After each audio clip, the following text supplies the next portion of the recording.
शुरू करते हैं।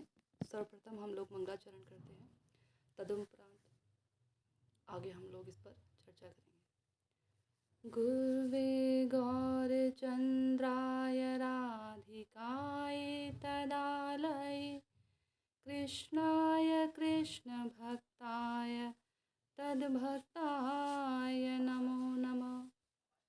वाञ्छाकल्पतरुभ्यश्च कृपा सिन्धुभ्य एव च पतितानां पावनेभ्यो वैष्णवेभ्यो नमो नमः।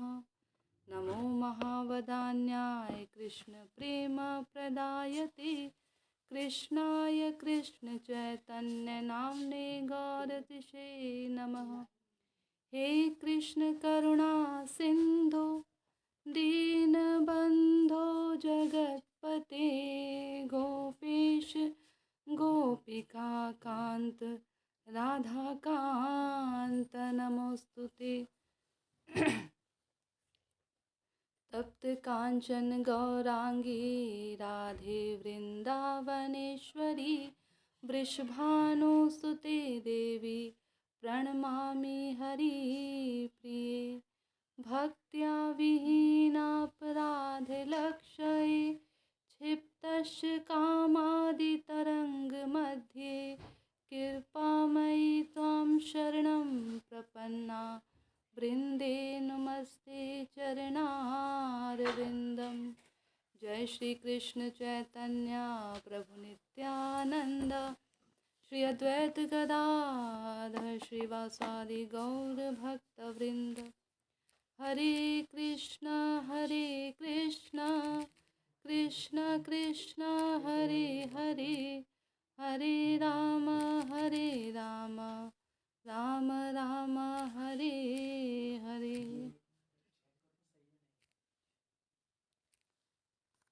हरे कृष्णा। तो पिछले सत्र में हम लोग तृतीयाम के साधन पर चर्चा कर रहे थे, जो कि भजन रहस्य का तीसरा श्लोक है शिक्षाष्टक का। तृणादपि सुनि चेन तरोरपि सहिष्णुना अमानिना मानदेन कीर्तनिया सदा हरि। एक साधक के अंदर क्या गुण होने चाहिए,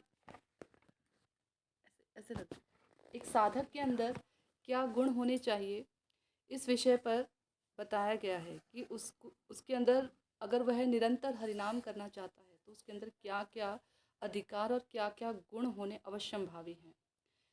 साथ साथ ये भी कहा जा सकता है कि यदि वह हरिनाम करना चाहता है, उसके हृदय में इच्छा है कि वह हरिनाम करना चाहता है और निरंतर रूप से भगवान से जुड़ा रहना चाहता है, तो उसको इन अधिकारों के लिए भगवान से प्रार्थना करनी चाहिए और इन प्रार्थना के फलस्वरूप उसे क्या क्या किस प्रकार से प्रार्थना करनी है ये उसे सीखना है। क्योंकि सीखना क्यों है? क्योंकि वास्तव में हम जो बद्ध जीव है हमें प्रार्थना करना नहीं आता है। हम अपने संसार में इतने उलझे हुए हैं कि हम जब भी भगवान के सामने खड़े होते हैं, जब भी हमारे पर कोई विपदा आती है, कोई आपदा आती है, तो हम सबसे पहले भगवान से अपनी विपत्ति को दूर करने के लिए ही प्रार्थना करते हैं और नाम दे देते हैं। यदि चल ही रहा है, शुरू हो ही रहा है भजन, तो नाम दे देते हैं कि हम भक्त हैं ना प्रभु, हमारी इस इच्छा को पूरी कर दो। देखो, हम अगर ये नहीं होगा तो हम भक्ति कैसे करेंगे। यहाँ पर भी हमारी जो है कपटता देखने को आती है। हम पूर्ण रूपेण भगवान को समर्पित नहीं हो पाते हैं। तो एक निरंतर रूप से जो साधक हरिनाम करना चाहता है, जो भगवान से जुड़ा रहना चाहता है, उसको भगवान से किस प्रकार की प्रार्थनाएं करनी चाहिए, ये प्रार्थनाओं को हमें सीखना चाहिए अपने आचार्य जनों से। और हमारे आचार्यों ने अनेक ग्रंथों में बहुत सारी प्रार्थनाएं जो हैं लिखी हुई है। आज ही मैं एक भक्ति रत्नाकर करके ग्रंथ है जिसमें श्रीनिवास आचार्य जी के बारे में उनकी पूरी जो लाइफ हिस्ट्री है उसको बड़ी ही गहराई से बताया हुआ है। और साथ ही साथ उसमें इतनी सुंदर सुंदर प्रार्थनाएं भी हैं बीच बीच में, जो आज ही मैं उस पर पढ़ रही थी। सौभाग्य प्राप्त हुआ कि उस ग्रंथ को मैं देखूं। तो तो आइए हम लोग तृतीयाम साधन के तीसरे श्लोक पर चर्चा करते हैं और आगे बढ़ते हैं। कृष्ण त्वदीय पाद पंकजा पंजरान्ते अद्वैव मे विशतु मानस राजहंस प्राण प्रयाण समय कफवात पित्त कंठावरोधन विधो भजनम कुतस्ते। कहीं कहीं पर इसमें स्मरणम कुतस्ते है कि किस प्रकार भगवान का स्मरण किया जाए। वास्तव में ये जो श्लोक है ये महाराज कुलशेखर द्वारा बोला गया है। महाराज कुलशेखर जो हैं दक्षिण भारत में जन्मे, केरल के प्रांत में जन्मे, एक 12 आलवरों में से मुख्य हैं। और कहा जाता है ऐसा कि ये जो महाराज कुलशेखर हैं ये जो भगवान नारायण के गले में कौस्तुभ मणि होती है, उन कौस्तुभ मणि के ये अवतार कहे जाते हैं। भगवान के अन्य अन्य जो भी पार्षद गण हैं, शंख है, चक्र है, गदा है, पद्म है, कौस्तुभ मणि है, वनमाला है, इन सब ने अलग अलग रूप धारण करके भगवान की सेवा के उद्देश्य से और भगवान की गुणानुवाद का प्रचार प्रसार करने के लिए इस भूतल पर अवतरित हुए हैं। और भी अनेक अनेक आचार्य हैं, भगवान के अन्य अन्य जो पार्षद गण हैं वो अनेक अनेक रूपों से इस भूतल पर अवतरित होते हैं। तो बात चल रही है महाराज कुलशेखर की। ये जो श्लोक बोला गया है ये महाराज कुलशेखर द्वारा बोला गया है और जिसमें ये श्लोक लिखा है उस ग्रंथ का नाम है मुकुंद माला। मुकुंद यानी जो मुक्ति के दाता हैं, उनकी प्रशंसा में बहुत सारे मोतियों को पिरोया महाराज कुलशेखर ने, जिसे मुकुंद माला स्त्रोत का नाम दिया गया। जो ये महाराज कुलशेखर हैं ये इनके बहुत अधिक इनके विषय में नहीं बताया जाता, लेकिन फिर भी थोड़ा बहुत इनके विषय में ये ज्ञात है कि महाराज कुलशेखर बचपन से ही भगवत भक्त रहे। लेकिन एक राजसिक परिवार में जन्म हुआ था इनका, लेकिन जैसे जैसे जैसे जैसे ये थोड़े बड़े होते गए तो राजपाट में इतना उलझ गए कि सब कुछ जो है भूल गए, भगवान के विषय में भूल गए और संसार में इतना रच बस गए कि वो सब कुछ भूल गए, भक्ति तो कहीं दूर ही चले गई।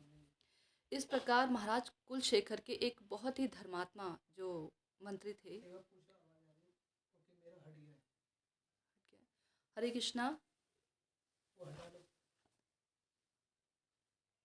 हरि बोल, आवाज आ रही है माता जी, प्रभु जी लोग। हरे कृष्णा माता जी। हरे कृष्णा जी माता जी, क्लियर है। ठीक, थोड़ा नेटवर्क की प्रॉब्लम है ना तो इसलिए कंफर्म कर रही थी। तो जो महाराज कुलशेखर हैं उनके जो मंत्री थे वो चाहते थे कि महाराज कुलशेखर वापस जो हैं भगवान से जुड़े, उनकी भगवत भक्ति में आए। तो उन्होंने बहुत प्रयास किया और जिसको हम शब्द कहते हैं षड्यंत्र, ऐसा उन्होंने रचा कि महाराज कुलशेखर को ये एहसास हुआ कि उन्हें फिर से भक्ति करनी चाहिए।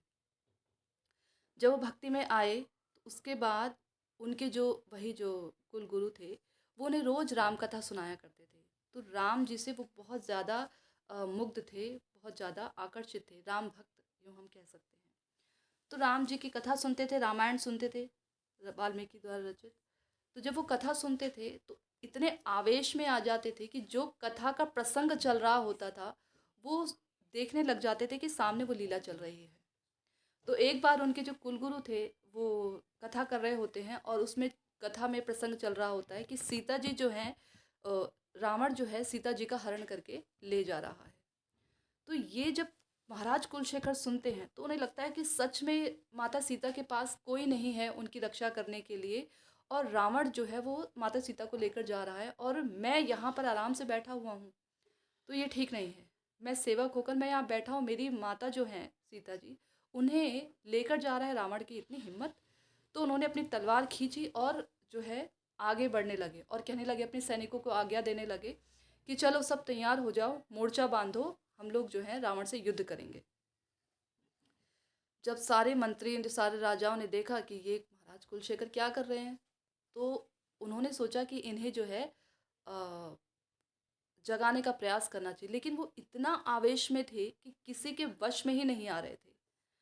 थोड़ा आगे बढ़ने के बाद महाराज जो अ, उनके जो कुल गुरु थे, उन्होंने एक योजना बनाई कि हम आगे एक सेना की टुकड़ी को भेजते हैं महाराज से पहले, और वो वापस आएंगे क्रोध अवस्था में, और महाराज को ये आकर कहेंगे कि हमने युद्ध जीत लिया, राम जी जो हैं जीत गए और माता सीता को वापस ले आए, अयोध्या में चले गए हैं। तो हुआ भी ऐसे ही। तो जब महाराज कुलशेखर को ये मालूम पड़ा कि माता सीता को जो है राम जी वापस ले आए हैं ससम्मान पूर्वक और अयोध्या चले गए हैं, तो उन्हें बड़ी प्रसन्नता होती है और फिर वापस अपने महल में आ जाते हैं। तो इतना आवेश उनको कथा के समय हो जाया करता था। ऐसे करते करते कई दिन बीते और एक दिन जो उनके कुल गुरु थे वो बहुत बीमार पड़ जाते हैं, जिस वजह से वो कथा नहीं कहने आ पाते। तो उनकी जगह पर उनका बेटा कथा कहने आता है। अब उन्हें तो मालूम नहीं था कि महाराज कुलशेखर के सामने जो है सोच समझ कर कथा करनी है, ऐसे प्रसंगों को नहीं लाना है जिसके कारण उन्हें बहुत आहत पहुँचे।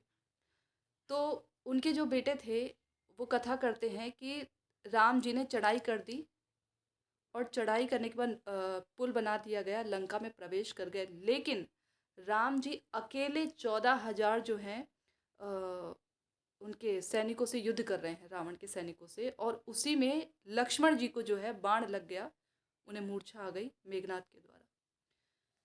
जब ये प्रसंग वो सुनते हैं तो वो बहुत तिलमिला जाते हैं। इतनी हिम्मत मेघनाद की कि लक्ष्मण जी पर, मेरे प्रभु के अनुज पर बाण छोड़ सके।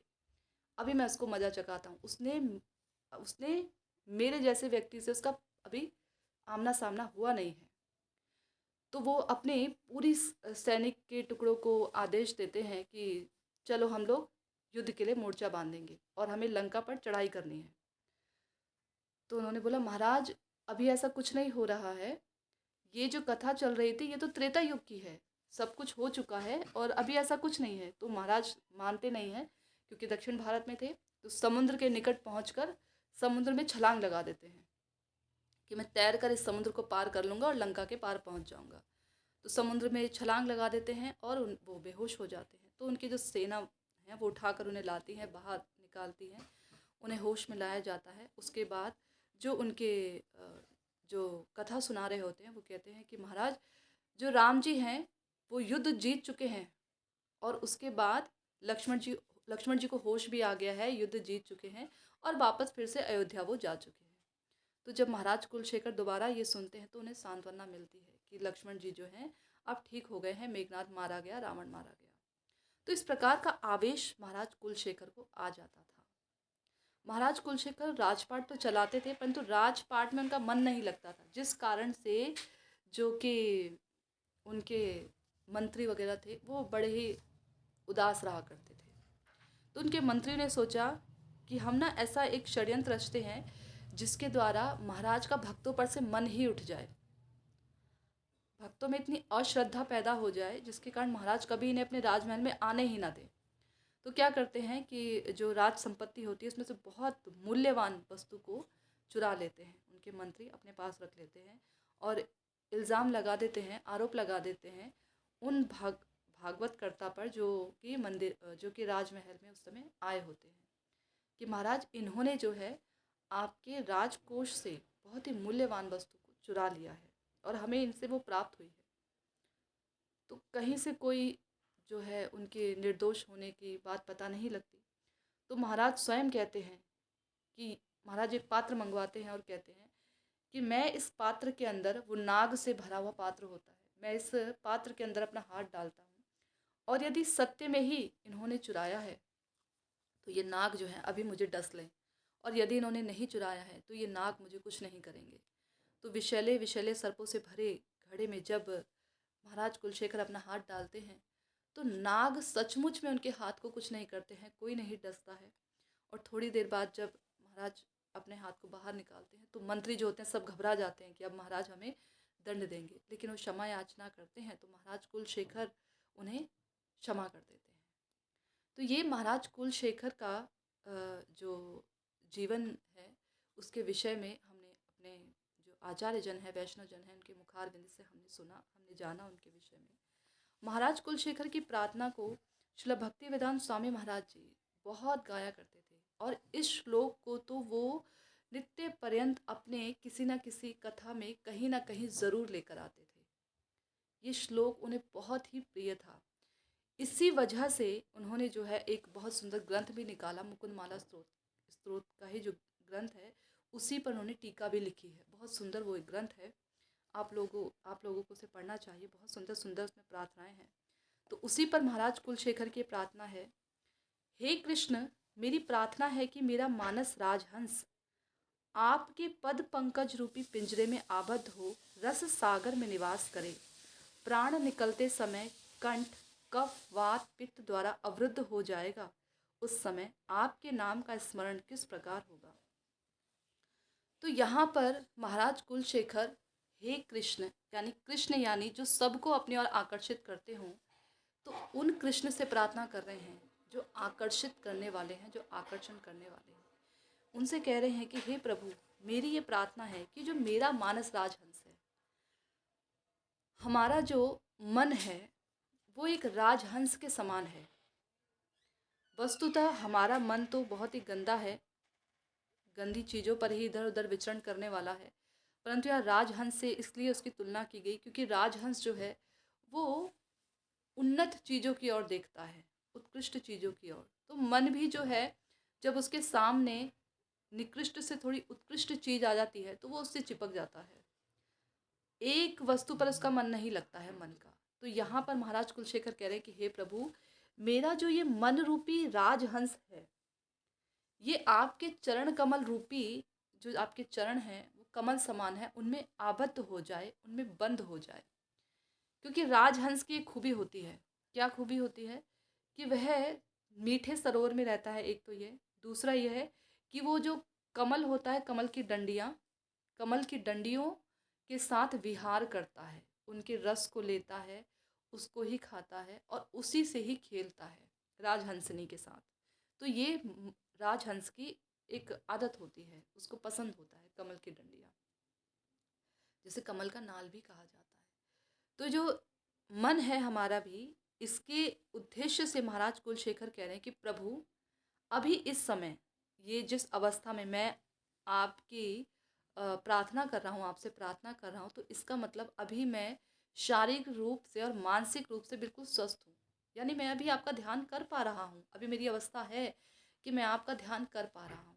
लेकिन हो सकता है कि मेरे कर्म इतने बुरे हों कि मृत्यु समय में आकर मेरा कंठ अवरुद्ध हो जाए, यानी कफ वात पित्त से मेरा कंठ अवरुद्ध हो जाए।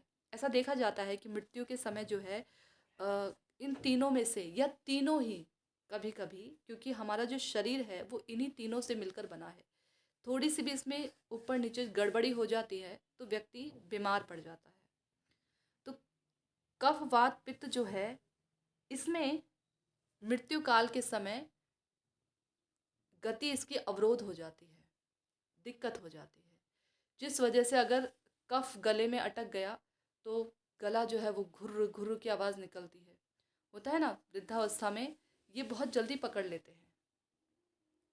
जब शरीर वृद्ध हो जाता है, शरीर में इतनी ताकत नहीं रहती है, इंद्रियां शिथिल हो जाता है, खून बनना कम हो जाता है, बिल्कुल कम हो जाता है, जो पाचन क्रिया होती है बहुत मंद पड़ जाती है, तो ये जो सारे रोग हैं हमारे शरीर में अपने आप आ जाते हैं। वृद्धावस्था रोग का घर है, रोग का घर है। इसीलिए हम अपनी जवानी में, अपनी यौवन अवस्था में भगवान को कभी भी याद नहीं कर पाते हैं, क्योंकि इंद्रियों का आवेश ही इतना होता है, इतना गर्म खून होता है कि इंद्रियां इतनी मचलती हैं कि यहाँ वहाँ चली जाती हैं। जब हम गरम गरम खाना खाते हैं ना, मुंह में रखते हैं, तो जब जीभ में रखते हैं तो जीभ देखना उस खाने को स्वीकार नहीं कर रही थी, इधर उधर डोल रही होती है, गरम लगता है ना उसको। ऐसी हमारी इंद्रियां जो हैं, जब यौवन अवस्था में बड़ी गर्म होती है ना, तो यहाँ वहाँ डोलती रहती है। और यही इंद्रियां जब शिथिल पड़ जाती हैं तो वृद्धावस्था में, क्योंकि मन को तो हमने ट्रेनिंग दी नहीं थी जवानी से, मन को छोड़ रखा था खुला, तो मन को आदत नहीं थी, तो इंद्रियां तो हमारी शिथिल पड़ जाती हैं, लेकिन जो हमारा मन होता है वो फिर भी यहाँ वहाँ विचरण करने लगता है। और क्योंकि वह मन अब इंद्रियों की सहायता नहीं ले पाता, अभी तो हमारा जो मन है इंद्रियों की सहायता ले लेता है। कुछ खाने का मन किया तो जो जिह्वा है वो लपलपाने लगती है, तो तुरंत जाते हैं बाजार से और वो वस्तु खरीद कर हम ले आते हैं। लेकिन बुढ़ापे में, वृद्धावस्था में हमारी इंद्रियां शिथिल पड़ने के कारण इंद्रियां साथ नहीं दे पाती मन का, जिस वजह से मन सब समय दुखी रहता है। अब इंद्रियां तो वो कार्य नहीं कर रही हैं, लेकिन मन क्योंकि पूरी तरह से उसमें लगा हुआ है, तो मन को क्लेश होता है। मानसिक रूप से वह बहुत ही बीमार रहता है, यूँ कह सकते हैं, दुखी रहता है। देखा ना, वृद्धावस्था में जो बूढ़े लोग होते हैं उनके आसपास लोग ज़्यादा बैठते नहीं हैं। उनकी तरह की बातें जो बूढ़ों के साथ बूढ़े ही बैठते हुए दिखेंगे, बूढ़ों के साथ जवान तो बहुत कम ही मिलेंगे। क्यों? क्योंकि जो वृद्धावस्था में जो लोग होते हैं उनके पास बैठकर जो नवयुवक होते हैं, नवयुवतियां होती हैं, उनका चित्त तो लगता नहीं है, क्योंकि उनकी इंद्रियों को आदत होती है यहाँ वहाँ घूमने की। और बूढ़ा व्यक्ति इतना सब कुछ कर नहीं सकता, उसको अपने पुराना समय याद आ रहा होता है। उस पुराने समय को सोच सोच कर कि मैं कभी ऐसा हुआ करता था, ये देखो मेरे जो घर परिवार के ही लोग हैं, मेरे ही जो निज जन हैं, वो मेरी अब अवहेलना करने लगे हैं, तो बोझ बनकर वह रह जाता है और वास्तव में बोझ ही समझते हैं। ये संसार ऐसा ही है, जब तक हम में किसी प्रकार का कोई रस होता है तब तक ये संसार हमसे उस रस को खींचता है। आज मैं एक जगह गई थी, तो वहाँ पर मैंने देखा गन्ने का जूस निकल रहा था। तो गन्ने के जूस में गन्ने को बार बार डाला जा रहा था, तो मैं बड़े गौर से देख रही थी उसको। और मैं देख रही थी जब तक इसका रस पूरा ख़त्म नहीं हो जा रहा है, तब तक ये डालता जा रहा है, डालता जा रहा है, डालता जा रहा है। मैं देख रही थी गन्ना तो बिल्कुल वो उसके अलग अलग हो गए हैं उसके। फिर उसने दोबारा डाला तो फिर रस निकल रहा था, फिर डाला, जब तक उसमें से रस पूरा ख़त्म नहीं हो गया, वह जो गन्ने वाला था वो उसमें डाले ही जा रहा था जूस निकालने के लिए। तो कहने का तात्पर्य ये है कि संसार भी बिल्कुल ऐसा ही है। माया हमको तब तक पेरती रहती है, तब तक पेरती रहती है, जैसे गन्ने को पेरते हैं ना उसमें मशीन में, तो माया हमें तब तक पेरती रहती है जब तक कि हम इस संसार के लायक रहते हैं। और जब इस संसार के लायक हम रहना बंद हो जाते हैं, तो माया जो हमको वास्तविक स्थिति दिखाती है, और उस समय हमें कष्ट हो रहा होता है कि अब हम जो है संसार के लायक नहीं रहे, तो संसार वालों ने हमें छोड़ दिया। ये कष्ट बड़ा भारी कष्ट होता है। तो इसीलिए यहाँ पर जो हमारे महाराज कुलशेखर हैं वो ये प्रार्थना कर रहे हैं कि प्रभु अभी मेरी मानसिक स्थिति बिल्कुल ठीक है, अभी मानसिक रूप से मैं स्वस्थ हूँ और शारीरिक रूप से भी स्वस्थ हूँ। इसलिए मैं आपसे ये प्रार्थना कर रहा हूँ कि हे कृष्ण, आप मेरे मन को, जो आपके चरण कमल समान है, यूँ तो भगवान के किसी भी अंग की तुलना किसी भी भौतिक वस्तु से नहीं की जा सकती, लेकिन क्योंकि हमारी बुद्धि सीमित है, तो हम उस वस्तु को देखकर ये अनुमान लगा पाते हैं, क्योंकि भगवान अचिंत्य हैं और संसार की वस्तु चिंत्य हैं, क्योंकि हमने इसे देखा हुआ है, हम उसकी चिंतन कर सकते हैं, सोच सकते हैं। तो उस अप्राकृत जगत को हम कैसे पहचानेंगे, कैसे देखेंगे? तो थोड़ा थोड़ा हम लोगों को जो है, हमारे आचार्य जन हमें उन इस प्राकृत जगत की वस्तु से ले लेकर ही हमारी तुलना करते हैं। जैसे कि एक छोटे बच्चे ने कभी अपने परदादा से नहीं मिला होता, लेकिन उसके पिताजी बताते हैं, पता है तुम्हारे परदादा ऐसे थे। हाँ, मिला नहीं है, लेकिन बताते हैं कि ऐसे तुम्हारे परदादा थे। कैसे?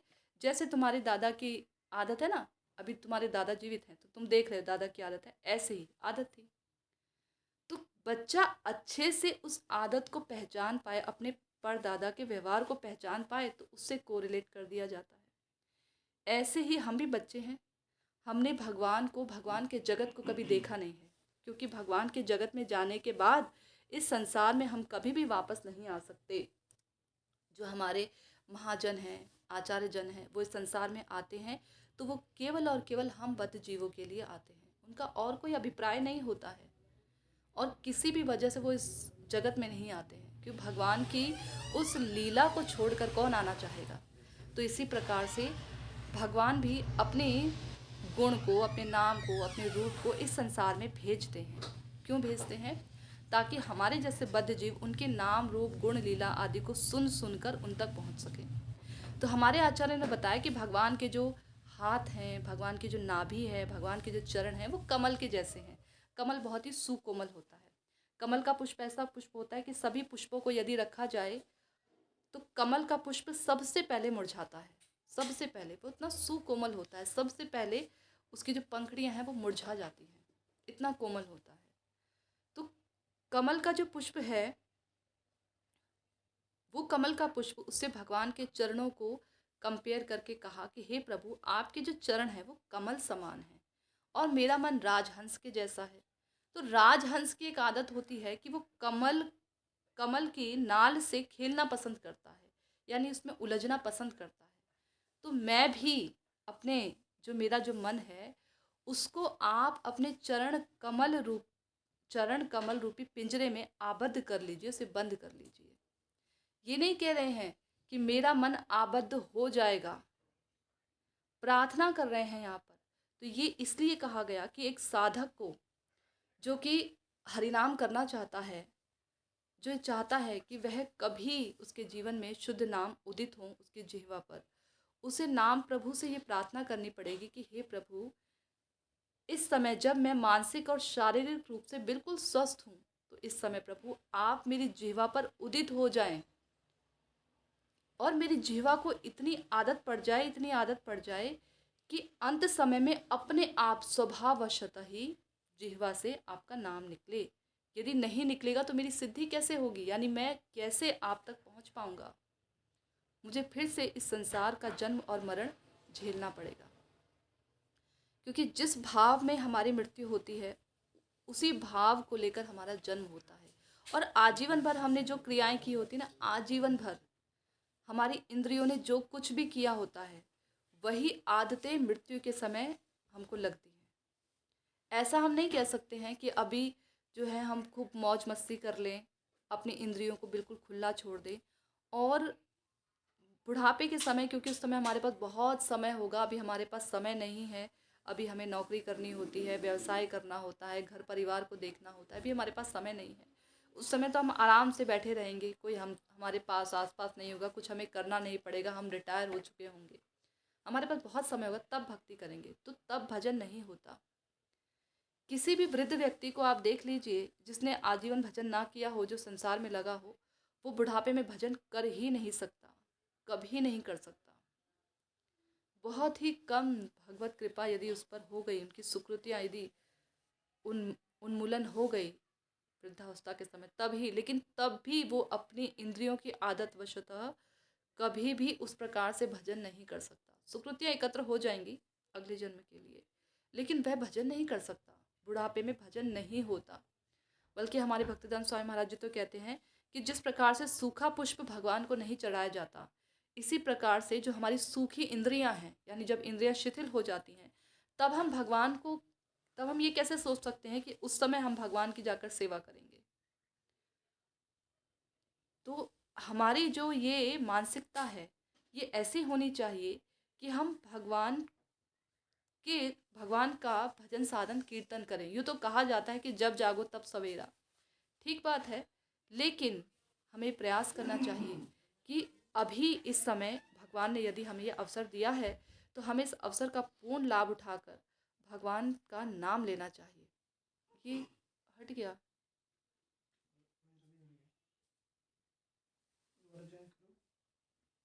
कैसे?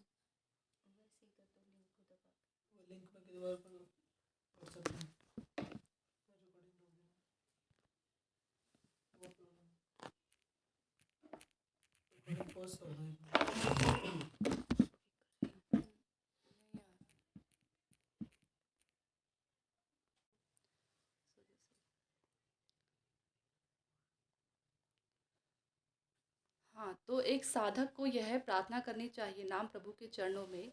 हम सभी को नाम नाम करते करते ये प्रार्थनाएं करनी चाहिए कि हे प्रभु, आप जो है हमें अपनी सेवा में लगाइए, क्योंकि जब तक जिह्वा सेवा उन्मुखी नहीं होगी तब तक नाम प्रभु हमारी जीवा पर उदित नहीं होंगे। इसलिए कहा जाता है कि चलते फिरते उठते बैठते खाते पीते सब समय हमें निरंतर नाम लेने का अभ्यास करना चाहिए। पहले अभ्यास करना पड़ेगा। अभ्यास करते करते करते करते तब हमारी जिह्वा को ये आदत पड़ेगी और फिर जो है नाम निकलता है। लेकिन आपने देखा होगा कि जब हम कोई कार्य कर रहे होते हैं, अगर हमने असत संग को नहीं त्यागा है, यानी अगर हमारी जो बुद्धि है अधिक प्रयास में, संसार के प्रयास में लगी हुई है, संसार को पालने में अधिक लगी है, तो निरंतर नाम निकल नहीं सकता है। जब हम किसी कार्य में उलझ जाते हैं तो नाम छूट जाता है। पर तो भी हमें इस बात से उदास नहीं होना चाहिए। तब भी हमें खाते पीते उठते बैठते सोते जागते नाम लेने का प्रयास करते रहना चाहिए। इस जिह्वा को हमें मृत्यु आने तक की, जब ये जो हमारी तैयारी चल रही है, मृत्यु तक में हमें इस जीवा को इतना आदत दे देना चाहिए भगवान के नाम लेने का कि स्वाभाविक रूप से यह भगवान का नाम कीर्तन कर सके, स्वाभाविक रूप से। बाकी तो भगवान देखेंगे ही कैसा होता है। जब हम निरंतर नित्य रूप से भगवान से सच में जुड़े रहते हैं तो भगवान हमारी देख रेख स्वयं करते हैं। ये भगवान का जो है एक शपथ है, एक प्रतिज्ञा है भगवान की अपने भक्तों के लिए, निज भक्तों के लिए, ज्ञानियों के लिए या योगियों के लिए भगवान ये जो है शपथ नहीं लेते हैं, केवल अपने भक्तों के लिए लेते हैं। भक्त देखिए भगवान को बड़े इमोशनली ब्लैकमेल भी करते हैं। कैसे ब्लैकमेल करते हैं, देखिए प्रार्थनाएं सुनिए भक्तों की। न धर्मनिष्ठो अस्मि न च आत्मवेदी न भक्तिम अस्तव चरणार विंदे अकिंचनो अनन्य गति शरण्य त्वत्पाद मूलम शरणम प्रपद्ये। जैसे बच्चा होता है ना, छोटा बच्चा अपनी माता से यदि कोई काम निकालना होता है उसे, तो अपनी माता को इमोशनली ब्लैकमेल करता है। उसी प्रकार से एक साधक भी अपने पिता को इमोशनली तरीके से ब्लैकमेल करते हैं। और यहाँ पर जो है ये नेगेटिव रूप में नहीं है, ये एक पॉजिटिव रूप में ही है। क्या कह रहे हैं कि ना तो मैं धर्मनिष्ठ हूँ तथा ना ही आत्मज्ञाता, आपके चरण कमलों की भक्ति भी मेरे हृदय में नहीं है। हे शरण्य, मैं अन्य गतिहीन हूँ, आप ही मेरी एकमात्र गति हैं। मैं अकिंचन होकर आपकी शरण ग्रहण करता हूँ। आप मुझ जैसे अधम पतित का उद्धार करने के लिए ही पतित पावन बने हो। मैं आपका नित्य दास हूँ तथा आप मेरे नित्य स्वामी हैं। ना तो मैं धर्मनिष्ठ हूँ, ना तो अगर मैं गृहस्थ जीवन में हूँ तो मैं गृहस्थी के धर्मों को नहीं पूरी तरह से पालन कर पाता हूँ। गृहस्थ जीवन में बहुत सारे धर्म होते हैं, अपने गृहस्थ धर्म के अनुसार चलना, यज्ञ आदि, याजन आदि ये सब करना, दान आदि करना, ये नित्य रूप से आज के समय में, कलयुग के समय में ये नहीं हो पाता है संभव। तो ना तो मैं धर्मनिष्ठ हूँ, चाहे मैं ब्रह्मचारी हूँ अगर, तो मैं ब्रह्मचर्य व्रत का भी ठीक ढंग से पालन नहीं कर पा रहा। मैं सन्यासी हूँ तो सन्यासी का भी मैं ठीक ढंग से पालन नहीं कर पा रहा हूँ। मैं किसी भी प्रकार से अपने धर्म का यानी वर्णाश्रम धर्म का पालन नहीं कर पा रहा हूँ। धर्मनिष्ठ में नहीं हूँ, ना ही आत्मज्ञाता हूँ। आत्मज्ञाता यानी कि मैं ज्ञानी नहीं, जैसे ज्ञानी होते हैं ना दिव्य आत्मा को जानने वाले, उनकी सूक्ष्म दृष्टि होती है, दिव्य दृष्टि। इस प्रकार का मेरा ज्ञान नहीं है, मैं आत्मज्ञाता नहीं हूँ, यानी मैं अपने आप को, अपने स्वरूप को नहीं पहचानता। और साथ ही ना भक्तिम चरणार विंदे, ना मैं आपके चरण कमलों की भक्ति करता हूँ। मेरे हृदय में आपके चरण कमलों के प्रति जरा सी भी भक्ति नहीं है, यानी शरणागति का भाव नहीं है। कहीं ना कहीं मैं चूक जाता हूँ प्रभु, कहीं ना कहीं मैं जो है प्रतिकूलता को स्वीकार कर लेता हूँ। आपने जो कहा है उसका मैं पालन नहीं कर पाता। गुरुजन वैष्णव जन है, उन्होंने जो कहा है मैं उसका पालन नहीं कर पाता, मुझसे नहीं हो पाता है ये। हे शरण्य, क्योंकि आप शरण देने वालों में अत्यंत ही उन्नत हैं, इसलिए कहा मैं अन्य गतिहीन हूँ, आप ही मेरी एकमात्र गति हैं। लेकिन इतने सारे अवगुणों के बावजूद भी मैं देखता हूँ कि मैं अन्यों के पास शरणागत नहीं हो सकता। क्यों? क्योंकि अन्य लोग जो हैं मुझे इतने सारे अवगुणों के साथ स्वीकार करेंगे ही नहीं। सबको कुछ ना कुछ गुण चाहिए, वो पहले मेरी जो है मेरा क्वालिफ़िकेशन चेक करेंगे, उसके बाद वो देखेंगे कि मैं इस लायक हूँ कि नहीं हूँ। तो मैं अन्य गतिहीन हूँ, या यूँ कह लीजिए कि मैं चाहता ही नहीं हूँ कि मैं किसी और की शरण में जाऊँ। मैं केवल आपकी ही एकमात्र शरण ग्रहण करता हूँ। एक भजन है,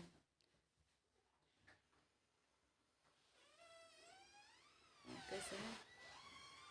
दीनों की दुनिया है आबाद तुमसे, दीनों की दुनिया है आबाद तुमसे, गरीबों से है बादशाहत तुम्हारी, न मुल्जिम ही होते न तुम होते हाकिम, न मुल्जिम ही होते न तुम होते हाकिम। यानी कि इसमें जो लेखक हैं वही कह रहे हैं कि प्रभु, अगर मुल्जिम नहीं होते, अगर गुनहगार नहीं होते संसार में, तो जो ये पुलिस वर्ग है ना, राजा वर्ग है, ये क्यों बनाया जाता? ये क्यों होते? अगर मुल्जिम ही ना होते तो पुलिस की ज़रूरत क्या थी? सब अच्छे ही अच्छे होते तो जेल की आवश्यकता ही नहीं थी। तो यहाँ पर एक साधक भी कहता है कि मैं अकिंचन होकर आपकी शरण ग्रहण करता हूँ। क्यों? आप मुझ जैसे अधम पतित का उद्धार करने के लिए पतित पावन बने हैं। कि मैं अत्यंत ही पतित व्यक्ति हूँ प्रभु, लेकिन मेरे जैसे व्यक्ति का उद्धार करने के लिए तो आपका नाम पड़ा है पतित पावन। अगर पतित ही ना होते तो आप पतित पावन कैसे कहलाते? अगर अधम ना होते, अगर हम अधम ना होते, तो आप अधम का उद्धार करने वाले कैसे बन जाते? हम पतित पैदा हुए हैं इस जगत में, तभी तो आप पतित पावन आपका नाम पड़ा है। अगर आप मेरी जो है मुझ पर अगर आप कृपा नहीं करेंगे, तो जो आपका नाम है ना, ये जो पतित पावन नाम है, ये बदनाम हो जाएगा। इसलिए जो अ, लेखक थे उन्होंने कहा कि अगर मुल्जिम नहीं होते तो आपको हाकिम कौन कहता? कौन कहता कि आप जो है न्याय करने वाले हैं? न्याय की आवश्यकता ही नहीं थी, सब तो अच्छे ही अच्छे होते। तो एक साधक भगवान के चरण कमलों में ये प्रार्थना कर रहा है, किसी भी प्रकार से जो है भगवान का जो हृदय है वो द्रवीभूत हो जाए। जैसे एक छोटा बच्चा अपनी माता के सामने, अपने पिता के सामने जो है प्रार्थना करता है ना, कि उसे मान लीजिए बाहर खेलने जाना है, मैया मना कर रही है कि नहीं खेलने नहीं जाना है अभी, बहुत देर से सुबह से तो लगे हो खेल रहे हो, तो बड़े ही चेहरा बड़ा नाजुक सा बनाकर, बड़ा ही अलग तरीके से अपने चेहरे को बनाकर, बड़ी दीनता के साथ अपनी मैया से जब प्रार्थना करता है तो मैया का हृदय पिघल जाता है। कहती ठीक है, थोड़ी देर जाना खेलने, फिर वापस आ जाना, थोड़ी देर। तो बोलता ठीक है। इसी प्रकार से एक साधक भी जो है भगवान के सामने अपनी दैन्य अवस्था को रखकर भगवान से प्रार्थना कर रहा है कि प्रभु, मैं दीनहीन हूँ, मेरा जो स्वभाव है, मेरा जो व्यवहार है वो दीनता का ही है। मैं मानता नहीं हूँ वो अलग बात है, मैं मानता नहीं हूँ, लेकिन वास्तव में कंगाल ही हूँ। आमिता कंगाल कृष्ण कृष्ण बलि। मैं वास्तव में मैं कंगाल ही हूँ, क्योंकि मेरे पास आध्यात्मिक रूप से कुछ नहीं है। ना मेरे पास ज्ञान है, ना मैं अपने धर्म में एकनिष्ठ हूँ, मैं अपने धर्म में भी एकनिष्ठ नहीं हूँ। मुझ मैं गिर जाता हूँ, अपने गृहस्थ धर्म से गिर जाता हूँ, अपने संन्यास धर्म से गिर जाता हूँ, मैं गिर जाता हूँ। मैं अपने धर्म में एकनिष्ठ नहीं हूँ, मुझ में इतना ज्ञान नहीं है शास्त्रों का, इतनी सूक्ष्म दृष्टि मुझ में नहीं है, क्योंकि मैं भोग विलास में उलझा रहता हूँ। इसी कारण से और ये सब चीज़ें चलो ना हो, कोई बात नहीं, आपके चरण कमल में शरणागति तो हो। तो प्रभु, ये भी नहीं है मेरे पास। मैं आपके चरण कमलों में निष्कपट रूप से शरणागत नहीं हूँ, कपटता है। इन सब कमियों के बावजूद भी हे प्रभु, मुझे आप पर विश्वास है। मैंने सुना है शास्त्रों में भक्तों से सुना है, क्या सुना है कि प्रभु पतित पावन आपका नाम है, और जब से मैंने ये नाम आपका सुन लिया है तो मुझे पता है कि मैं अत्यंत पतित हूँ। और कौन जान सकता है? मैं अपने आप को जितना अच्छे से जान सकता हूँ, दूसरा व्यक्ति थोड़े ना जानेगा। तो मैं जानता हूँ कि मैं पतित हूँ। तो मैं पतित हूँ, लेकिन मैंने किसी ना किसी वजह से आपका ये नाम सुन लिया है, पतित पावन। तो हे प्रभु, आप मुझ पर कृपा करें, क्योंकि अगर आप मुझ पर कृपा नहीं करेंगे तो आपका जो पतित पावन नाम है ये सार्थक नहीं हो पाएगा। न निंदित कर्म तदस्ति लोके, सहस्त्रशो यत्र मया व्यधायी, सो अहम विपाका वसरे मुकुंद क्रंदामि, संप्रत्य गतिस्तवाग्रे। ये जो पिछला श्लोक हमने बोला था, ये यमुना स्रोत से लिया गया है। यामुनाचार्य जी का जो लिखा गया स्रोत है, उससे लिया गया है यमुनाचार्य जी का। यमुनाचार्य जी जो है वो रामानुजाचार्य जी के गुरु हैं। उनकी ये प्रार्थना है जो उन्होंने कही है। तो ये जो श्लोक अभी पढ़ा हमने, इस श्लोक का मतलब है, हे प्रभु, हे हरि, ऐसा कोई भी दुष्ट कर्म नहीं है जो मैंने ना किया हो। इन कर्मों को मैं भोग लूँगा। हे हरि, मैं देख रहा हूँ कि आपके बिना मेरी अन्य कोई गति नहीं है। आपके सम्मुख रो रो कर प्रार्थना कर रहा हूँ। यदि आपकी इच्छा है तो मुझे दंड दो, इस अकिंचन देह के आप ही दंडधर स्वामी हैं। तो यहाँ पर जो साधक है वो नाम प्रभु के चरणों पे प्रार्थना कर रहा है कि हे प्रभु, कहा हे हरि, पहले बता दिया कि आप हरि हैं। हाँ भगवान, आप सुन लीजिए, आप हरि हैं, यानी आप सब कुछ हरण करने में सामर्थ्य रखते हैं। तो हे हरि, ऐसा कोई भी दुष्ट कर्म नहीं है जो मैंने अपने जीवन में ना किया हो। कोई भी ऐसा नीच से नीच कर्म नहीं है जो मैंने ना किया हो, जिस पर मैं कहूँ कि प्रभु चलो कम से कम मैंने ये तो नहीं किया है। हाँ, मैंने असत्य वचन नहीं बोला है, मैंने जो है मांस नहीं खाया है, मैंने जो है अपने जीवन में कभी दूसरों का हृदय नहीं दुखाया है, या मैंने कोई अन्य जो है स्त्री संग या पुरुष संग नहीं किया है। तो मैंने अत्यंत नीच से नीच कर्म किया है प्रभु। यहाँ तक कि मैंने जो है आपके जो शुद्ध वैष्णव गण हैं उनका भी हास परिहास उड़ाया होगा, उनका भी मजाक बनाया होगा। तो मैंने अत्यंत से अत्यंत नीच कर्म किए हैं, और इतनी नीचता वाले कर्म है कि शायद मैं इनका बखान ना कर सकूं। वास्तव में हम कभी अपने किए गए कर्मों का बखान भगवान को कर भी नहीं सकते, क्योंकि हमारे इतने सारे कुकर्म हैं कि किस किस का भगवान, यूँ तो भगवान सब कुछ जानते हैं, भगवान अनजान नहीं है, अंतर्यामी भगवान है। तो भी हम भगवान के सामने किस किस बात को रखें कि प्रभु हमसे ये हुआ था, उस समय हमसे ये हुआ था, उस वर्ष हमने ये किया था, इस दिन हमने, इस क्षण, इस घड़ी हमने ये किया था। इतना तो हम ब्यौरा नहीं रखते हैं ना, भगवान रखते हैं, क्योंकि भगवान अनंत हैं। तो यहाँ पर जो साधक है कि कह रहा है, हे हरि, मैं जानता हूँ प्रभु आपका नाम है कि आप सब कुछ हरण करने वाले हैं, लेकिन आप ये मत सोचिए कि मैं ये जो प्रार्थना आपसे कर रहा हूँ इसलिए कर रहा हूँ कि आप मेरे पाप कर्मों को हर लीजिए, या मैं नरक जाने से डरता हूँ। मैं नरक जाने से नहीं डर रहा हूँ।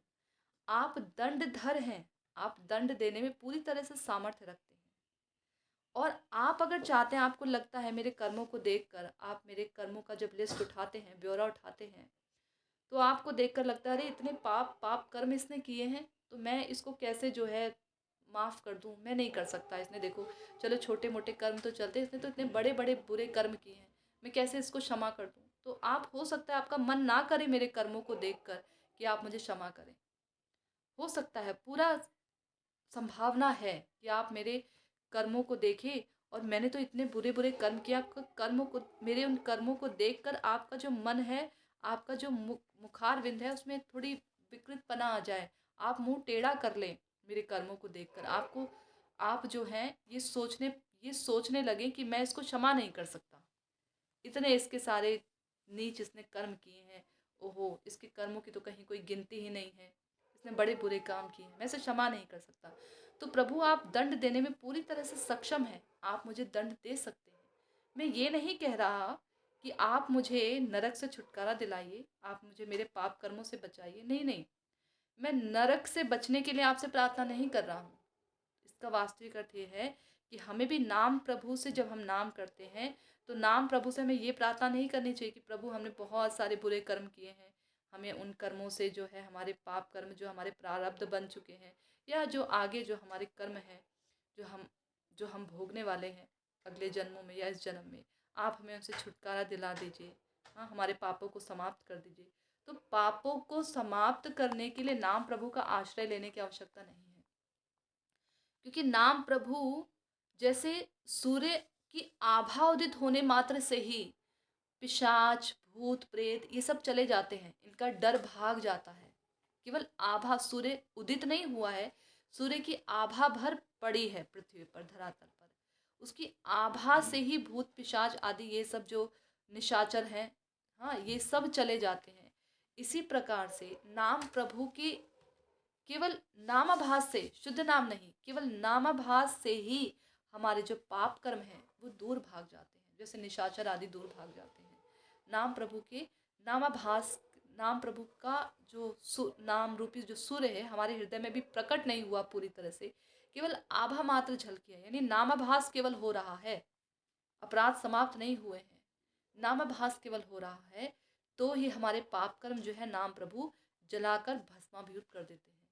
लेकिन इस पर भी एक बात है, नाम अपराध है ना, कि नाम के बल पर पाप नहीं करना, तो इसलिए एक साधक को आगे आगे जो पाप हैं उन्हें नहीं करने का प्रयास करना चाहिए। पूर्व पाप तो नाम प्रभु जला देते हैं, यूँ तो नाम प्रभु का सामर्थ्य हमने जो आगे पाप किए उनको भी जलाने का है, लेकिन हम यदि जानबूझकर पाप करते हैं और ये हमें मालूम है कि नाम तो जो भगवान का नाम है ये तो उन पापों को जला ही देता है, तो जो नाम प्रभु के बल पर हम पाप करते हैं, भगवान का सहारा लेकर जो हम पाप करते हैं, तो नाम प्रभु हमें उन पापों से दूर नहीं करेंगे, बल्कि वो पाप हमारे जीवन में प्रचंड हो जाएंगे। और ऐसे साधक के लिए एक अलग नरक बनाया जाता है। धर्मराज के नरक में वो नरक नहीं आता है, अलग नरक होता है इन लोगों के लिए। वो उनके नरक में तो वो लोग जाते हैं ना जो भगवान का आश्रय ग्रहण नहीं करते हैं, जो कभी भगवान की कथाओं को नहीं सुनते हैं, जो कि वैष्णवों को जो है उन पर किसी प्रकार से वैष्णव के प्रति जो है निंदा आदि कर्म करते हैं, जो भी क्रियाकलाप करते हैं, उसमें जो है पाप कर्म करने वाले नरक में जाते हैं। लेकिन यदि कोई भगवान के चरणों में ये सोचता है कि मैं आश्रित भी हूँ और साथ ही साथ में पाप कर्म भी करता है, तो उसके लिए एक अलग ही कोर्ट बनाया जाता है जिसमें उसको पेश किया जाता है। उसके दंड धारक भगवान होते हैं। अब भगवान उसको कैसा दंड देंगे ये भगवान पर निर्भर करता है, कैसा वो साधक है, कैसी उसने साधना की, और क्या भगवान देखकर, यदि भगवान देखते हैं कि अहो देखो ठीक है कितने भी पाप कर्म किए हों, कुछ भी किया हो, लेकिन मेरे वैष्णव के प्रति तो इसका हृदय बड़ा दयाद्र रहता है, मेरे भक्तों के प्रति तो बड़ा दयामय बना रहता है, बड़ी उनकी सेवा किया करता था, तो भगवान का हृदय पिघल जाता है, भगवान उसको क्षमा कर देते हैं। भगवान की एक कमज़ोरी कह लीजिए कि भगवान के जो भक्त होते हैं ना वो भगवान की कमज़ोरी है, किसी ना किसी वीर पुरुष की एक कमज़ोरी होती है। जैसे कि एक राजा, उसने सारा का सारा साम्राज्य जीता हुआ है, वो चक्रवर्ती सम्राट है, चक्रवर्ती सम्राट, बड़े बड़े राजाओं को उसने अपनी तलवार की नोक पर रखा हुआ है, सबको डरा धमका कर रखा हुआ है, सबसे जीता हुआ है वो, सब उसके चरणों में मस्तक झुकाते हैं उस राजा के। लेकिन वही राजा जब अपने राजमहल में आता है और सब उसे सलामी भी दे रहे हैं, मंत्री आदि बड़े बड़े राजा जो हैं सलामी भी दे रहे हैं, लेकिन वही राजा जब अपने महल में आता है और अपने महल में जब अपनी महारानी के सामने आता है, तो वहीं अपनी महारानी, जब उसकी जो रानी है वो रूठ जाती है किसी कारणवश, तो वो अपनी रानी के चरणों में पड़ जाता है। वो चक्रवर्ती राजा जो बाहर अभी बड़े बड़े राजाओं को जीत कर आया था, उस चक्रवर्ती राजा के चरणों पे जिस अनेकानेक राजाओं का सर पड़ा है, वही राजा का सर अपनी रानी के, निहत्ती रानी जिसके पास ना कोई शस्त्र है ना कोई अस्त्र है, हाँ, ना वो उससे किसी प्रकार का कोई भय है, तो भी उसके कोप से भय है, उसके चरणों में पड़ा है। ऐसे कई राजा हुए हैं। अब महाराज दशरथ को ही देख लीजिए। महाराज दशरथ जी जो हैं, बाहरी रूप से अगर हम देखें तो खैर ये एक लीला चल रही है इसलिए इस पर टिप्पणी नहीं है, लेकिन बाहरी रूप से अगर हम देखें तो महाराज दशरथ जी जो हैं कितने इतने बड़े राजा हुए कि जो महाराज इंद्र थे, जो इंद्र थे स्वर्ग के राजा, वो भी उनसे जो है मदद मांगने आए युद्ध करने के लिए। बड़े बड़े राजा लोग उनसे युद्ध करने के लिए मदद मांगने आए और उन्होंने सबकी मदद की, स्वर्ग में जाकर भी मदद की, राजा इंद्र की भी मदद की।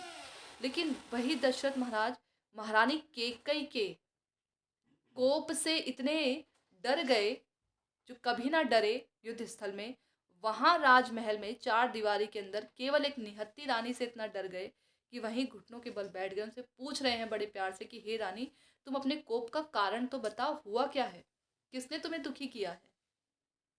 तो ऐसे ही भगवान, यूं तो भगवान परम स्वतंत्र हैं, परम स्वतंत्र हैं, जो चाहे वो कर सकते हैं। उनकी भ्रुकुटी टेढ़ी भर हो जाए तो यम भी भय से कांपने लगता है। उनको भी लगता है कि अब उनका जो राजपाट है वो चला जाएगा। काल भी अपने हाथ जोड़कर भगवान के सामने सब समय उपस्थित रहता है।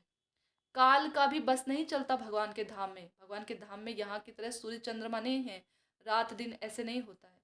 भगवान के हिसाब से चलता है वहाँ रात दिन। भगवान चाहे तो रात ही रात होती रहे, जैसे रात के समय में, हाँ, एक पूर्णिमा की रात, लेकिन वो इतने इतने कल्पों की रात बन गई थी, इतनी लंबी रात बन गई थी कि अनेकानेक कल्प उसमें, ब्रह्मा के अनेकानेक कई ब्रह्मा उसमें समा जाए।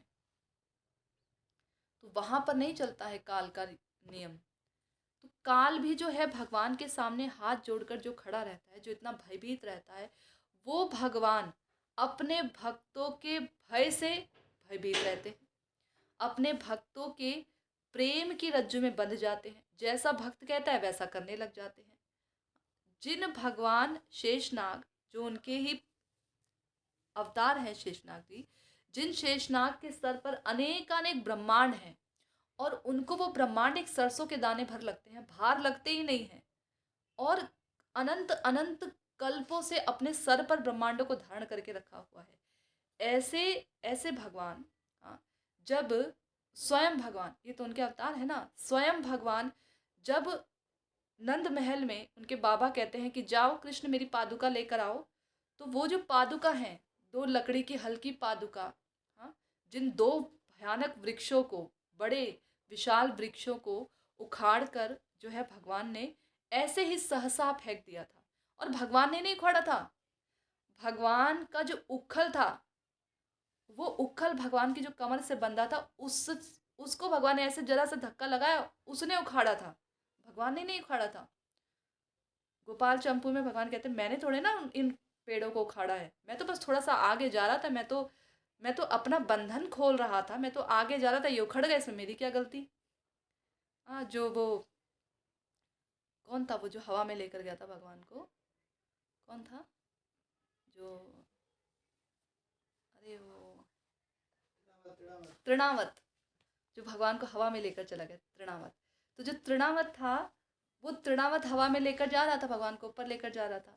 तो भगवान ने ऐसे जो है उसका गला ऐसे पकड़ लिया था, हाँ, दोनों हाथ से। तो भगवान कहते मैंने थोड़े ना मारा तृणावत को, ये तो मुझे ऊपर लेकर जा रहा था, इतनी हवा में ऊपर लेकर जा रहा था, तो मैं तो डर से मैंने इसके गले को पकड़ लिया था। ये मर गया तो इसमें मैं क्या करूं, इसमें मैं क्या करूं, मैंने थोड़े ना मारा इसको, ये मर गया। मैं तो डर से कि कहीं मैं ना गिर जाऊं नीचे, ये इतनी ऊपर मुझे लेकर चला गया, मैं ना गिर जाऊं, इसलिए मैंने ऐसे पकड़ लिया था हल्के से, और मेरे हाथ तो छोटे छोटे से थे, मैंने कौन सा ऐसे जोर से पकड़ा था, मुझे क्या पता था ये मर जाएगा। तो भगवान गोपाल चंपू में ऐसा जीव गोस्वामी पाद जी ने उद्धृत किया हुआ है। कहने का तात्पर्य यह है कि वो भगवान अपने भक्तों के इतने वशीभूत हो जाते हैं कि दो चरण, दो पादुका लकड़ी की हल्की सी नंद बाबा की, जब वो अपने सर पर रख कर लेके आते हैं, तो उनसे चला ही नहीं जा रहा है। एक कदम यहाँ पड़ रहा है, एक कदम वहाँ पड़ रहा है, ऐसा लगता है अभी गिर जाएंगे। ठुमक ठुमक चलत रामचंद्र, ठुमक ठुमक कर भगवान ऐसे चल रहे हैं कि बस अभी पादुका इतनी भारी लग रही है। गोवर्धन भारी नहीं लगा भगवान को, इतना बड़ा गोवर्धन जिसकी परिक्रमा हम करते करते थक जाते हैं और अगले दिन पस्त पड़ जाते हैं।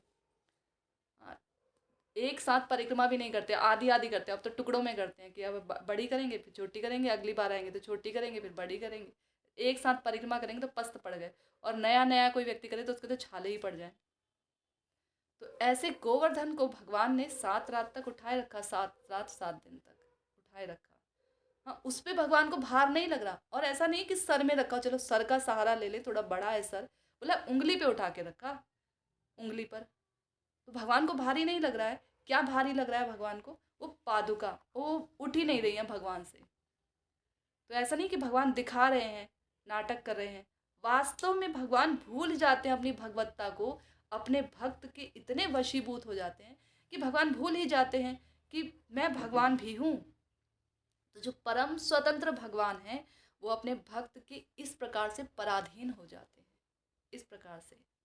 तभी तो हम गाते हैं ना, कार्तिक के पूरे महीने में हमने गाया, नमामीश्वरम सच्चिदानंद रूपम लसत्कुण्डलां गोकुले भ्राजमानं यशोदाभियोलोकलाद्यावमानं परामृष्टमात्यां ततो धृत्य गोप्या रुदन्तं मुहुनेत्रयुग्ममृजान्तम् कराम्भोजयुग्मेन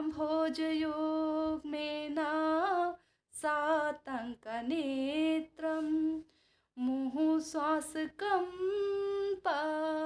त्रिरेखाङ्ककण्ठ स्थितग्रीवदामोदरं भक्तिबद्धम्।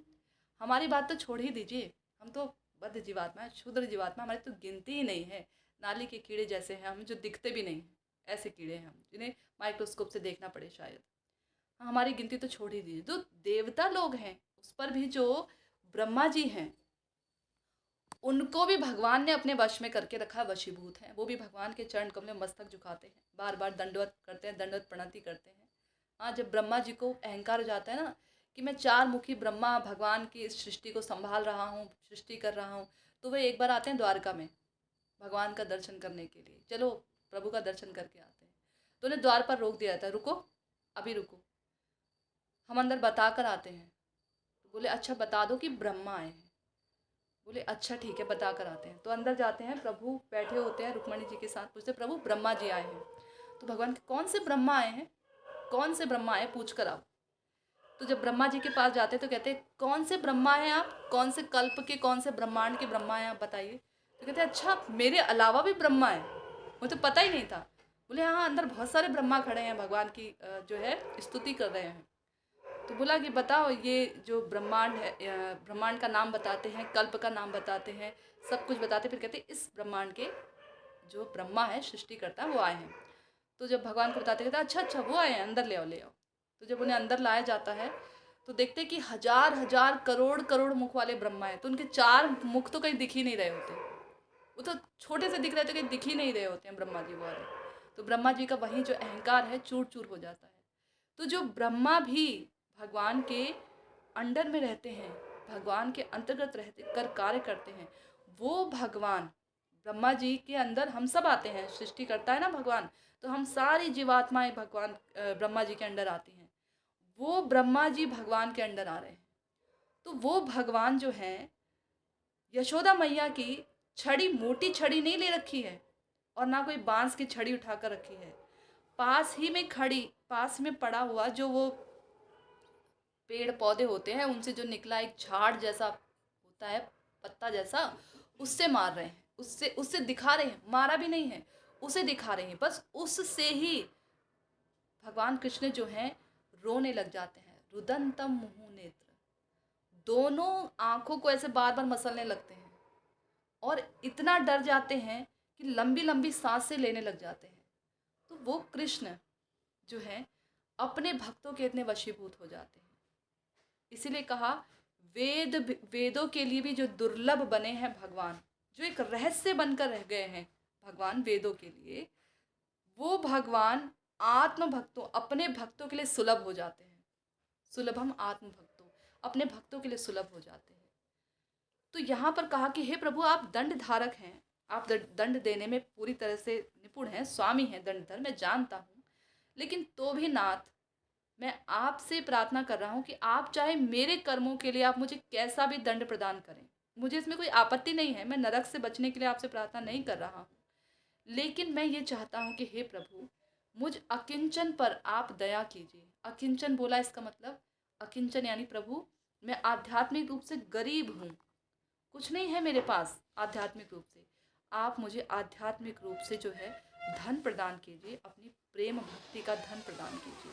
चाहे आप मुझे दंड दें, मुझे कोई आपत्ति नहीं है, दंड देने में आप समर्थ हैं, मैं जानता हूँ। लेकिन मैं चाहता हूँ कि प्रभु आप मुझे अपनी अपनी प्रेम भक्ति प्रदान करें। तो आगे के श्लोक हैं, इस पर हम अगले बार चर्चा करेंगे। ठीक है, यदि किसी का कोई प्रश्न है तो आप अपने प्रश्नों को ले सकते हैं।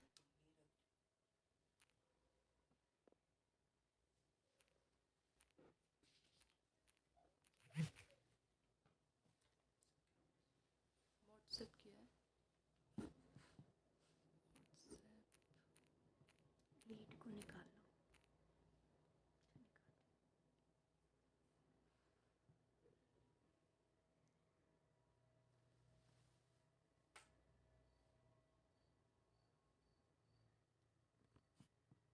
नहीं, ठीक है। तो यदि आपका कोई संशय है या कोई बात आप कहना चाहते हैं।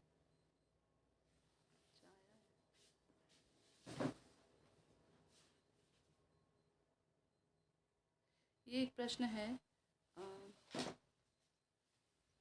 मुझे ये जानना था कि क्या हम जिस माला से हरे कृष्ण महामंत्र का जप करते हैं, क्या उसी माला से श्री राधा नाम जप कर सकते हैं? ये शिवानी माता जी का प्रश्न है ना।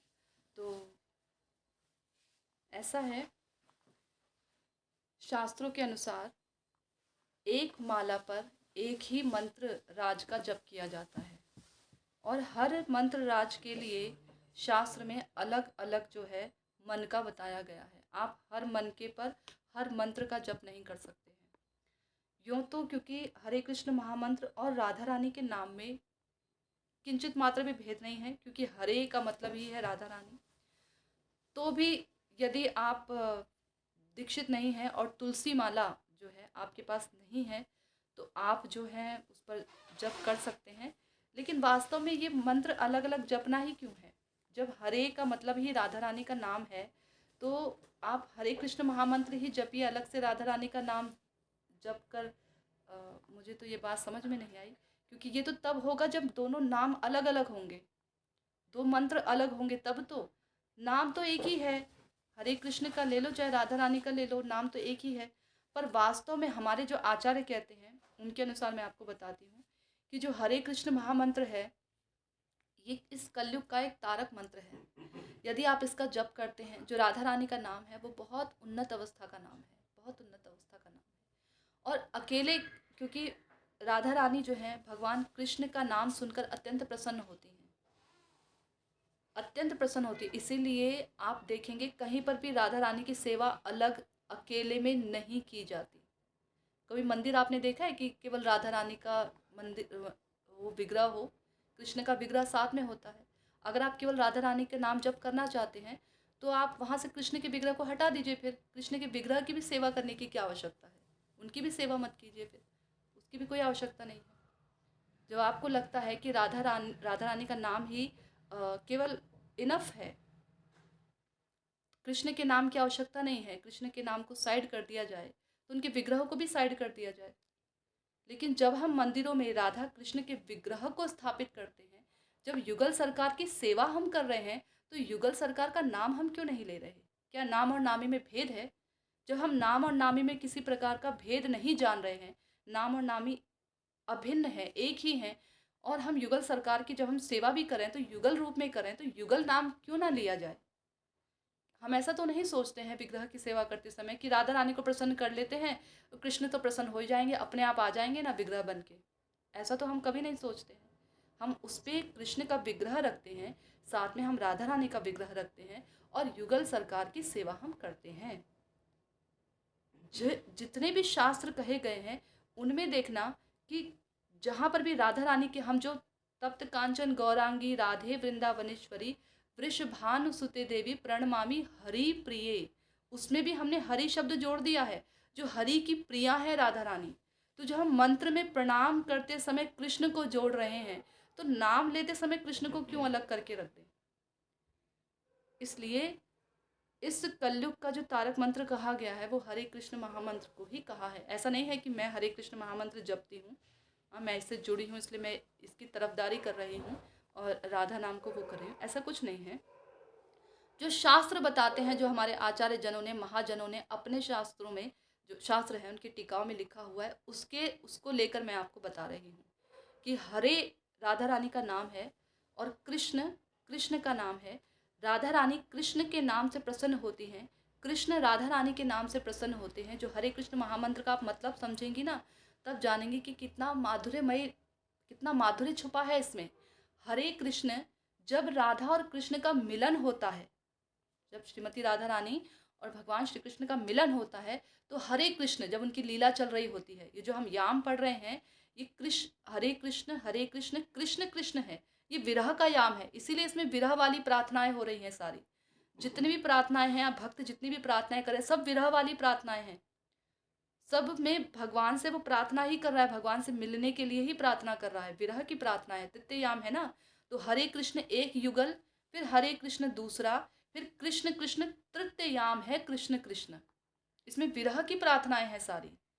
द्वितीय याम जो हमने सुना हरे कृष्ण, इसमें युगल है, इसमें जुड़ाव है भगवान से। विरह अभी नहीं हो रहा है, भगवान से मिलन हो रहा है। तो साधक जब द्वितीय याम का साधना करेगा तो उसको भगवान से मिलन होगा, उस मिलन में इतना आस्वादन होगा कि उसको विरह की प्राप्ति होगी और वो कृष्ण कृष्ण जपेगा। यानी राधा रानी जब विरह में होती हैं, एक ही साथ मैंने मंत्र के कई अर्थ आपको बता दिए, अगर आप समझ पाए तो। राधा रानी जब विरह में होती हैं तो वो कृष्ण कृष्ण पुकारती हैं। वहीं जब कृष्ण विरह में चले जाते हैं, जब रात के समय कृष्ण अपने भवन में होते हैं, राधा रानी अपने भवन में होती हैं, तो कृष्ण कृष्ण राधा रानी बोल रही हैं और हरे हरे कृष्ण बोल रहे हैं वहां पर जाकर। जब भगवान, जब कृष्ण जो हैं वो राधा रानी का नाम को उच्चारण कर रहे हैं और राधा रानी कृष्ण के नाम को उच्चारण करें, तो हम जैसे जीवात्मा लोग, जो बद्ध जीव हैं, जिन्हें कोई समझ नहीं है, वो क्या इन युगल को मिलाएंगे नहीं, हरे कृष्ण नहीं करेंगे? इसी वजह से तो चैतन्य महाप्रभु युगल रूप में आए थे और युगल रूप में आके उन्होंने युगल मंत्र प्रदान किया। ये हमें प्रेम प्रदान करता है, ये कम नहीं है, ये राधा रानी के नाम से अलग नहीं है। इसलिए आपका जो प्रश्न है उसका उत्तर ये है कि हम एक मन के पर दो नाम तो नहीं है। बात फिर वहीं आ गई कि ये एक ही नाम है, हमें नहीं लेना चाहिए। हरे कृष्ण महामंत्र है, उसी का आपको जाप करना चाहिए, इसी से आपकी सर्वार्थ सिद्धि होगी। सर्वार्थ सिद्धि इसी मंत्र को करने से होगी, इसमें कोई संशय मत रखिए। ऐसा नहीं है कि हम ऐसा होता है ना, जिसकी हम महिमा सुनते हैं हम उसकी तरफ आकर्षित हो जाते हैं। ये हमारा स्वभाव है बद्ध जीवों का। हम जिसकी महिमा सुनेंगे, जिस डॉक्टर की आज हम महिमा सुन रहे हैं, तो हम जो है उसके पास एक बार जाकर जरूर चेक करेंगे। तो हमारा ये स्वभाव होता है बद्ध जीव का। लेकिन फिर भी हमारे आचार्य जनों की वाणी पर विश्वास रखते हुए आप हरे कृष्ण महामंत्र की जब हरिनाम करेंगे, तो हमारे आचार्यों की इसी से तो सिद्धि हुई है। हमारे आचार्यों ने इसी से सिद्धि को प्राप्त की। देखिए ना, भक्तिदान स्वामी महाराज जी हरे कृष्ण महामंत्र के बल पर हिप्पियों को देखिए कैसा बना दिया। अभी हमारे वृंदावन में आप आएंगे तो हमारे वृंदावन में आकर आप जब देखेंगे तो कितने अंग्रेज लोग, बाहर के जो फॉरेनर्स हैं, कहाँ कहाँ के पता नहीं, न जाने कहाँ कहाँ के, समुद्र पार करके वायुयान से, हाँ, कितने तरह के लोग आकर यहाँ पर हरे कृष्ण महामंत्र का कीर्तन करते हैं, रोड पर खड़े होकर कीर्तन करते हैं। तो क्या ये ऐसे ही है? ऐसा नहीं है। इसलिए इस हरे कृष्ण महामंत्र की अपूर्व महिमा है, बस हमें समझने भर की देरी है। क्योंकि अभी हमें जीवा को स्वाद नहीं आ रहा है ना। एक बीमार व्यक्ति को क्या स्वाद आएगा भोजन? एक बीमार व्यक्ति स्वाद नहीं ले सकता, हमें तो स्वाद नहीं आ रहा है इसमें। लेकिन बार बार जब इस नाम को आप लेंगे तो देखिएगा ये नाम जो है, स्वयं जिह्वा ही इस नाम को छोड़ना नहीं चाहेगी। इस नाम में इतना रस है, नहीं छोड़ना चाहेगी। आप छोड़ कर देख ले तब भी नहीं छोड़ना चाहेगी। ऐसा बेचैनी हो जाती है, ऐसा लगता है कुछ तो रह गया है, कुछ तो रह गया है। नाम पूरा ना हो ना, और अगर सोने का समय रात को नज़दीक आ जाए, तो जो नाम करने वाला व्यक्ति है, जिसने अपनी एक संख्या निर्धारित की है नाम करने की, रोज वो नित्य नाम करता है, वो सो नहीं सकता, सो नहीं सकता। बार बार उसको लगेगा अरे अभी नाम करना है, अरे अभी नाम करना है। जल्दी जल्दी काम निपटा लूँ, जल्दी जल्दी काम निपटा लूँ, मेरा नाम रह गया, मेरा नाम रह गया। ये बेचैनी कहाँ से आती है? ऐसे ही ये नाम प्रभु की कृपा से आती है। हमारे इतने पत्थर जोड़ हमारे अपराध हैं, इतने भयानक, मतलब पत्थर भी तो मैंने छोटा ले लिया, सुमेरु पर्वत के बराबर हमारे पाप हैं, हमारे कर्म हैं, हमारे अपराध हैं। और उनको काटने में समय तो लगेगा ना। और फिर या तो हम हरिनाम कर रहे होते और कोई आगे पाप नहीं कर रहे होते, लेकिन हम तो इतने जड़ बुद्धि के हैं, हम लोग तो पाप भी किए जा रहे हैं और हरिनाम भी किए जा रहे हैं, अपराध कर रहे हैं, हम वैष्णव के प्रति अपराध करते रहते हैं और नाम कर रहे हैं। समय लगेगा, समय दीजिए थोड़ा सा, और हरे कृष्ण महामंत्र को अपने कंठ का आभूषण बना लीजिए। ठीक है। हरे कृष्णा। वांछा कल्पतरुभ्यश्च कृपा सिंधुभ्य एव च पतितानां पावनेभ्यो वैष्णवेभ्यो नमः।